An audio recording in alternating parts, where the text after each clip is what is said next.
ദൈവത്തിൻ്റെ മുഖം. മനുഷ്യൻ്റെ ഹൃദയത്തിൽ ദൈവത്തിൻ്റെ മുഖം ഓർമ്മിക്കുന്ന ഒരു ഭാഗമുണ്ട്. മനുഷ്യനിലെ ഏറ്റവും പാവനമായ സങ്കേതം ഇതാണ്. മനുഷ്യനിലെ ശ്രീകോവിൽ. നന്മ ചെയ്യാനുള്ള പ്രചോദനവും നന്മ ചെയ്യാനുള്ള തീരുമാനവും ഈ സ്ഥാനത്തു നിന്നാണ് വരുന്നത്. ബലിപീഠം പോലെ പാവനവും അഗ്നി പോലെ പ്രഭാമയവുമാണ് ഈ സ്ഥാനം. ഇവിടെ നിന്ന് ദൈവദൂതന്മാരുടെ ഗാനമുയരുന്നു. നാം പാപം ചെയ്യുമ്പോൾ ഈ സ്ഥാനം ഇരുട്ടിലാണ്ടു പോകുന്നു. ആ വെളിച്ചവും സുഗന്ധവും അപ്രത്യക്ഷമാകുന്നു. പാട്ട് നിലയ്ക്കുന്നു.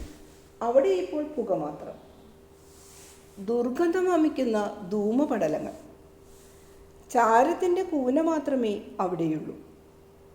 ഹൃദയത്തിൻ്റെ ഈ ഇരുണ്ട കോണിൽ വീണ്ടും വെളിച്ചം വ്യാപിക്കുമ്പോൾ ദൈവത്തിൻ്റെ ദാസനായ ഒരു പ്രവാചകനാണ് ഈ വെളിച്ചം കൊണ്ടുവരുന്നത്. ദാവീദ് തൻ്റെ വൈരൂപ്യം സ്വയം മനസ്സിലാക്കുന്നു. താൻ എത്ര അഗാധമായ ഗർത്തത്തിലാണ് വന്നു വീണിരിക്കുന്നത് എന്ന് അയാൾ കാണുന്നു.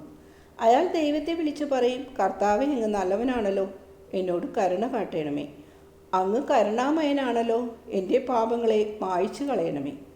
എൻ്റെ പാപങ്ങൾ വളരെ വലുതാണ്, ദൈവം എന്നോട് ക്ഷമിക്കില്ല, അതിനാൽ ഞാൻ തുടർന്നും പാപം ചെയ്തുകൊണ്ടേയിരിക്കുമെന്ന് ദാവീദ് രാജാവ് പറയുന്നില്ല. എനിക്ക് അപമാനമായി, എൻ്റെ ഹൃദയം തകരുന്നു, എങ്കിലും ഞാൻ അങ്ങയോട് മാപ്പ് അപേക്ഷിക്കുന്നു. ഞാൻ പാപത്തിൽ ജനിച്ചവനാണെന്നങ്ങ് അറിയുന്നുണ്ടല്ലോ. അങ്ങൻ്റെ പാപങ്ങൾ കഴുകിക്കളഞ്ഞ് എന്നെ ശുദ്ധനാക്കണമേ. അപ്പോൾ എൻ്റെ ആത്മാവ് മലയുടെ മുകളിൽ പെയ്ത മഞ്ഞുപോലെ വെണ്മയുള്ളതായിത്തീരും എന്നാണ് ദാവീദ് പറയുന്നത്. ആടുകളെയും കാളക്കുട്ടികളെയും ബലിയർപ്പിക്കുകയല്ല, എൻ്റെ ഹൃദയത്തിൻ്റെ യഥാർത്ഥ മനസ്താപമാണ് അങ്ങേക്ക് അർപ്പിക്കേണ്ടത് എന്ന് ഞാൻ മനസ്സിലാക്കുന്നു. എൻ്റെ ബലി അങ്ങ് തള്ളിക്കളയുകയില്ല എന്ന് എനിക്കറിയാം. ഇതാണ് ദാവീദ് രാജാവിൻ്റെ പ്രാർത്ഥന. ദാവീദ് പാപം ചെയ്ത ശേഷം ദൈവത്തിൻ്റെ പ്രവാചകനായ നാഥാൻ രാജാവിനെ കണ്ട് രാജാവ് ചെയ്തത് തെറ്റാണെന്ന് ബോധ്യപ്പെടുത്തി കൊടുത്തപ്പോൾ ദാവീദ് പാപമേറ്റു പറഞ്ഞ് മനസ്തപിച്ചുകൊണ്ട് ചെയ്ത ഇത്. പാപികൾ ഇങ്ങനെയാണ് പ്രാർത്ഥിക്കേണ്ടത്, പ്രത്യേകിച്ചും ഈ കാലയളവിൽ.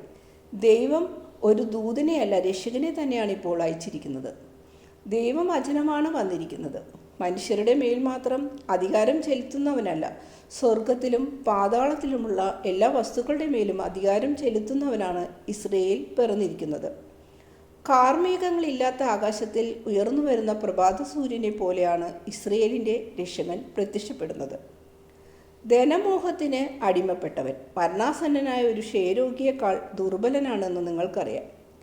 രോഗം പിടിപെടുന്നതിന് മുമ്പ് നല്ല ശരീരബലം ഉള്ളവനായിരുന്നെങ്കിൽ ഇപ്പോൾ അതീവ ദുർബലനാണ്. അതീവ ശക്തിമാനായിരുന്ന സാംസണും ഭോഗലോലുപനായ ശേഷം നിസ്സഹായനായി തീർന്ന കഥ നിങ്ങൾക്ക് ഒരു പാഠമായിരിക്കട്ടെ. ഇസ്രയേലിൻ്റെ ശത്രുക്കളായ ഫിലിസ്തീൻകാരെ ചെറുത്ത് തോൽപ്പിക്കാനായി ദൈവം അയച്ച ശക്തനായിരുന്നു സാംസൺ. എങ്കിലും അയാൾ കടിതെറ്റി. പിറന്നപ്പോൾ തൊട്ട് കാമവികാരങ്ങളിൽ നിന്നും മറ്റ് അധമ വികാരങ്ങളിൽ നിന്നും അന്യനായി തീരത്തക്ക രീതിയിലാണ് അവനെ വളർത്തിയത്.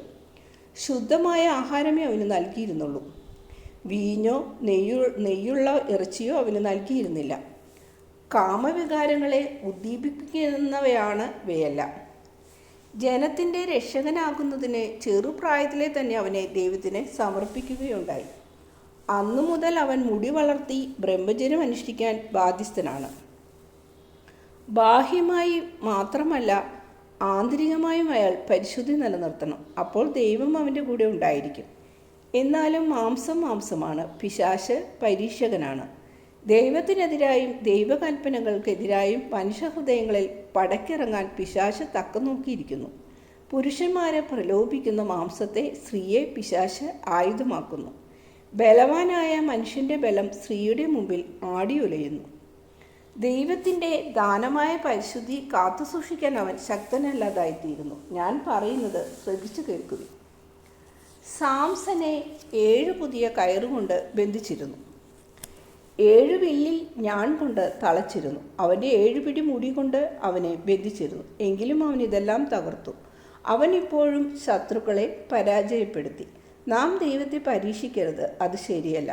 ദൈവം നമ്മോട് ക്ഷമിക്കും, എപ്പോഴും ക്ഷമിക്കും. ഇനി പാപം ചെയ്യില്ല എന്ന ഉറച്ച തീരുമാനം നാം എടുക്കണം. എന്ന ഉപാധിയിന്മേലാണ് ദൈവം നമ്മോട് ക്ഷമിക്കുന്നത്. ദൈവമേ, എന്നോട് ക്ഷമിക്കണമേ എന്ന് പറയുകയും അതേസമയം പാപത്തിലേക്ക് നയിക്കുന്ന സാഹചര്യങ്ങൾ ഉപേക്ഷിക്കാതിരിക്കുകയും ചെയ്യുന്നവൻ വിഡ്ഢിയാണ്.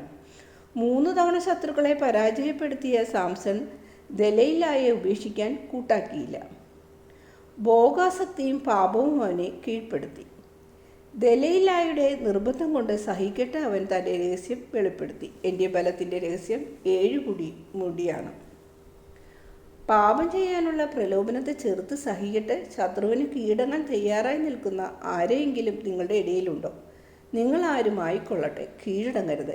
തന്നെ എങ്ങനെ പരാജയപ്പെടുത്താമെന്ന് രഹസ്യമാണ് സാംസൺ വെളിപ്പെടുത്തിയത്. ബ്രഹ്മചര്യത്തിലും നാസീർക്കാരനുമായ അനുഷ്ഠാനങ്ങളിലുമാണ് തൻ്റെ ബലം. ആ ബലത്തിൻ്റെ പ്രതീകമാണ് തൻ്റെ മുടി എന്ന രഹസ്യം അവൻ വെളിപ്പെടുത്തി. പരീക്ഷണനായിരുന്ന അയാൾ ഒരു സ്ത്രീയുടെ മടിയിൽ തലവെച്ചുറങ്ങി. അത് അവസാനം അയാളെ പരാജയത്തിലേക്ക് നയിച്ചു. അവൻ്റെ കണ്ണുകൾ കുത്തിപ്പൊട്ടിച്ചു. അവൻ അടിമയായി, നിസ്സഹായനായി. തൻ്റെ വൃഥാനുഷ്ഠാനങ്ങളിൽ നിന്ന് വ്യതിചലിച്ചതാണ് ഇതിനെല്ലാം കാരണം. അവസാനം തൻ്റെ പാപം ഏറ്റുപറഞ്ഞ് മനസ്തപിക്കുകയും ഇനി പാപം ചെയ്യില്ല എന്ന് നിശ്ചയിച്ച് ഉറക്കുകയും ചെയ്തതിനു ശേഷമേ സാംസൺ വീണ്ടും ബലവാനായി തീർന്നുള്ളൂ. മനസ്താപം, ക്ഷമ, സ്ഥിരോത്സാഹം, ധൈര്യം ഇത്രയും ഉണ്ടെങ്കിൽ നിങ്ങൾ നിങ്ങളുടെ രക്ഷകനായി മാറാം. മനസ്താപിക്കാനും പാപം ചെയ്യില്ല എന്ന് ഉറച്ച തീരുമാനമെടുക്കാനും കഴിയുന്നില്ലെങ്കിൽ ഒരു സ്നാനവും ഒരു അനുഷ്ഠാനവും നിങ്ങൾക്ക് പ്രയോജനം ചെയ്യില്ല. മനസ്താപത്തിൻ്റെ കണ്ണുനീർ പൊഴിഞ്ഞാൽ ഉണങ്ങിക്കരിഞ്ഞു പോയ പുണ്യങ്ങൾ ഹൃദയത്തിൽ വീണ്ടും നാമ്പെടുക്കും. എത്ര വലിയ പാപിയായിരുന്നാലും ഇത് സാധ്യമാണ്. ഇന്നേ ദിവസം ഇസ്രയേലിലെ ഒരു പാപിനി കർത്താവിൻ്റെ കാരുണ്യം കണ്ടെത്തി.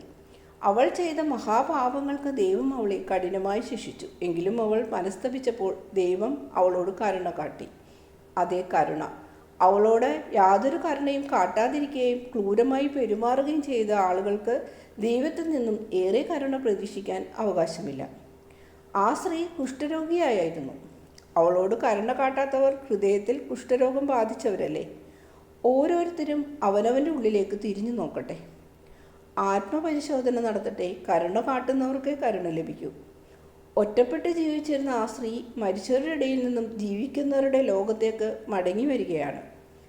ആ പാവപ്പെട്ട സ്ത്രീയെ സഹായിക്കാൻ നിങ്ങൾ നൽകുന്ന സംഭാവന ജോനാസിൻ്റെ മകൻ സൈമൺ സ്വീകരിക്കുന്നതാണ്. എൻ്റെ കയ്യിൽ നേരിട്ട് തരണ്ട. മൂപ്പന്മാർ മുറുമുറുക്കുന്നുണ്ട്. പരാതി പറയണ്ട. ഈ സ്ത്രീ നഗരത്തിലെ ഏറ്റവും വലിയ സുന്ദരിയായിരുന്ന കാലത്ത് ഞാൻ ഈ പ്രദേശത്ത് ഉണ്ടായിരുന്നില്ല. നിങ്ങളുണ്ടായിരുന്നു. ഇതിൽ കൂടുതലൊന്നും പറയുന്നില്ല. ഞങ്ങൾ ഈ സ്ത്രീയുടെ കാമുകന്മാരായിരുന്നു എന്നാണോ പറയുന്നത്? ഒരു വൃദ്ധൻ ഈർഷ്യയോടെ ചോദിച്ചു. ഓരോരുത്തരും അവനവൻ്റെ ഹൃദയങ്ങളിലേക്ക് നോക്കട്ടെ, അവനവൻ്റെ പ്രവൃത്തികളെ കൺമുമ്പിൽ കാണട്ടെ. ഞാൻ ആരെയും കുറ്റപ്പെടുത്തുന്നില്ല. നീതിയുടെ നാമത്തിലാണ് ഞാൻ സംസാരിക്കുന്നത്. ഇത്രയും പറഞ്ഞിട്ട് ഈശോ ശിഷ്യന്മാരോടൊപ്പം പുറത്തേക്ക് പോയി. യൂദാസ് കറിയോത്തയെ അറിയാവുന്ന 2 ആളുകൾ അയാളെ തടഞ്ഞു നിർത്തി ചോദിച്ചു, നീയും ഇയാളുടെ കൂടെയാണോ? ഇയാൾ യഥാർത്ഥത്തിൽ ഒരു ദിവ്യനാണോ? അദ്ദേഹത്തിൻ്റെ പരിശുദ്ധി മനസ്സിലാക്കാനെങ്കിലും നിങ്ങൾക്ക് കഴിയേണ്ടതാണ്. യൂദാസ് പൊട്ടിത്തെറിച്ചു. അദ്ദേഹം സാബത്ത് ദിവസമല്ലേ രോഗികളെ സുഖപ്പെടുത്തിയത്? അല്ല, അദ്ദേഹം സാബത്ത് ദിവസം പാപമോചനം നൽകിയതേ ഉള്ളൂ. ഇതിന് സാബത്ത് ദിവസത്തേക്കാൾ പറ്റിയ ദിവസമുണ്ടോ? ആ പാവപ്പെട്ട സ്ത്രീയെ സഹായിക്കാൻ നിങ്ങൾ സംഭാവന തരുന്നില്ലേ? വേശ്യകൾക്ക് ഞങ്ങൾ പണം കൊടുക്കാറില്ല. ദേവാലയത്തിൽ കാഴ്ചയായി കൊടുക്കാനുള്ളതാണ് ഞങ്ങളുടെ പണം. ഇത് കേട്ട് യൂദാസ് പരിഹാസസൂചകമായി ചിരിച്ചു. തന്നെ തടഞ്ഞു നിർത്തി ചോദ്യം ചെയ്തവരെ അവിടെ വിട്ടിട്ട് യൂദാസ് ഗുരുവിൻ്റെ അടുത്തെത്തി. ഈശോ അപ്പോൾ പത്രോസിൻ്റെ വീട്ടിനുള്ളിലേക്ക് പ്രവേശിക്കുകയായിരുന്നു. ഇന്നു പയ്യൻ ജെയിംസ് 2 പണക്കിഴികൾ കൊണ്ടുവന്നു തന്നു. സാധാരണ ഒരു കിഴിയാണ് കൊണ്ടുവരിക. നമുക്ക് പണം കൊടുത്തയക്കുന്ന ഈ അജ്ഞാതൻ ആരാണ്? ഗുരു, അങ്ങേക്കറിയാമല്ലോ, എന്നോട് പറയൂ. ഈശോ പുഞ്ചിരിച്ചു കൊണ്ട് പറഞ്ഞു, മറ്റുള്ളവരുടെ കുറ്റം പറയുക എന്ന് നിന്റെ സ്വഭാവം മാറുമ്പോൾ ഞാൻ പറയാം. ഇവിടെ ദർശനം അവസാനിക്കുന്നു. നമുക്ക് കാനായിലേക്ക് പോയി എൻ്റെ അമ്മയെ സന്തോഷിപ്പിക്കാം. ഈശോ എന്നെ ഇപ്രകാരം പഠിപ്പിച്ചു. നമുക്ക് പോയി അമ്മയെ സന്തോഷിപ്പിക്കാമെന്ന് ശിഷ്യന്മാരോട് പറഞ്ഞപ്പോൾ ആ വാക്യത്തിന് ഒറ്റനോട്ടത്തിൽ കാണുന്നതിൽ കൂടുതൽ അർത്ഥവ്യാപ്തി ഞാൻ നൽകിയിരുന്നു. എന്നെ കാണുമ്പോൾ അമ്മ സന്തോഷിക്കും എന്നല്ല ഉദ്ദേശിച്ചത്. അത്ഭുത പ്രവർത്തനങ്ങൾക്ക് തുടക്കം കുറിക്കുന്നത് മേരിയാണ്. മനുഷ്യവർഗത്തിന് നന്മ ചെയ്യുന്നവളായി മനുഷ്യർക്ക് ഉപകാരപ്രദമായ ആദ്യത്തെ അത്ഭുതത്തിൽ നിമിത്തമായി മേരി സന്തുഷ്ടയാകുമെന്നാണ് ഞാൻ ഉദ്ദേശിച്ചത്. ഇതെപ്പോഴും ഓർമ്മിക്കുക. എൻ്റെ ആദ്യത്തെ അത്ഭുതം പ്രവർത്തിച്ചത് മേരിക്ക് വേണ്ടിയാണ്. ഏറ്റവും ആദ്യത്തെ അത്ഭുതം. എല്ലാ അത്ഭുതങ്ങളുടെയും വാതിൽ തുറക്കുന്ന താക്കോലാണ് മേരി. അമ്മ ചോദിക്കുന്നതൊന്നും ഞാൻ കൊടുക്കാതിരിക്കില്ല. അമ്മയുടെ പ്രാർത്ഥനയുടെ ഫലമായി അനുഗ്രഹത്തിൻ്റെ കാലം ഞാൻ മുമ്പോട്ട് കൊണ്ടുവരും. എനിക്കെൻ്റെ അമ്മയെ അറിയാം. നന്മയുടെ കാര്യത്തിൽ ദൈവം കഴിഞ്ഞാൽ ഏറ്റവും മുമ്പിൽ നിൽക്കുന്നത് മേരിയാണ്. നിനക്കൊരു അനുഗ്രഹം തന്നാൽ മേരി സന്തോഷിക്കും. കാരണം മേരി സ്നേഹമയിയാണ്. അതുകൊണ്ടാണ് ഞാൻ പറഞ്ഞത് നമുക്ക് പോയി അമ്മയെ സന്തോഷിപ്പിക്കാമെന്ന്.